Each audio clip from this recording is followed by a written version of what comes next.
Pasensya po. Medyo traffic lang kanina. Ito yung aking kaibigan. Ay sa magandang gabi po sa ating lahat. Assalamualaikum warahmatullahi ta'ala wabarakatuh. Sa po akong kapatid din yung Muslim.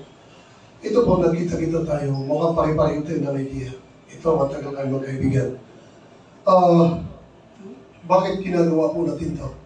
Nayuyurakan po ang pagkatao natin bilang mga Pilipino. Naghinta nga po tayo in last election. Actually po, medyo banggitin ko, nung last election po, yung unit team, kasama po ako sa National Operation.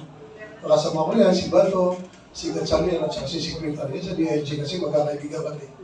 So, ako kasi sa business sector ako eh.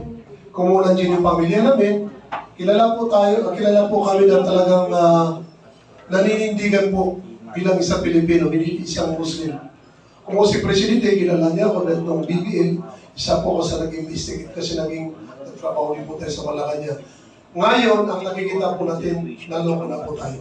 Sa totoo lang, ako kasi, halos 4 years na kayo magkakasama. Marami kami. Nagtayo kami, hindi po kami yung tumutulong na nangihingi. Kung magastos po ako, ang headquarters ko, kilala nila sa Makati, mayroon ako sa Cebu, mayroon ako sa Marawi City. Hindi lang po 20 million. Pasensya lang po kung banggitin ko. Ang ginastos po namin, para lang yung sa team namin, para kay Sarah. Kasi alam po natin, yung continuity, yung kay Duterte, yun po yung patuloy na magbibigay ng karangian sa mga mahihirap na tao.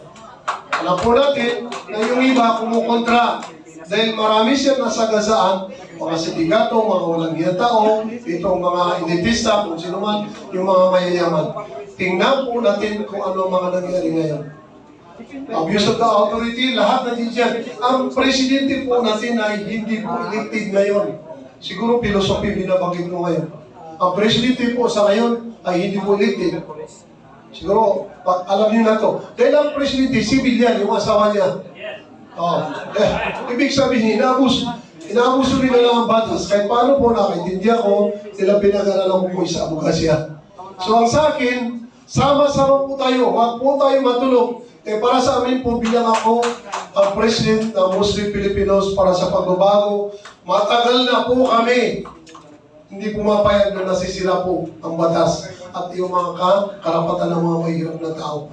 Masa po kayo, ako kahit sino pa mag-isap sa akin. Mga kapatid ko nga nag-isap sa akin, yung mga kaibigan nila. Kaya ko lang bagitin kasi halos kami nakaupo. Ako, hindi ako matitinag. Dahil ang kailangan natin para sa bagong henerasyon, tayo mga tao, yung mga mahirap, na nayuyurakan. Tingnan niyo kapatid na si Jonathan.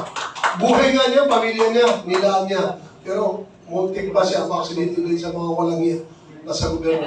Huwag po kayo. Kumbaga sana, huwag po tayo matakot. Kahit ilan na lang tayo. 21, lalabas po tayo. Kahit ano mangyari, magdadala po ako ng tao yan. Maraming salamat po.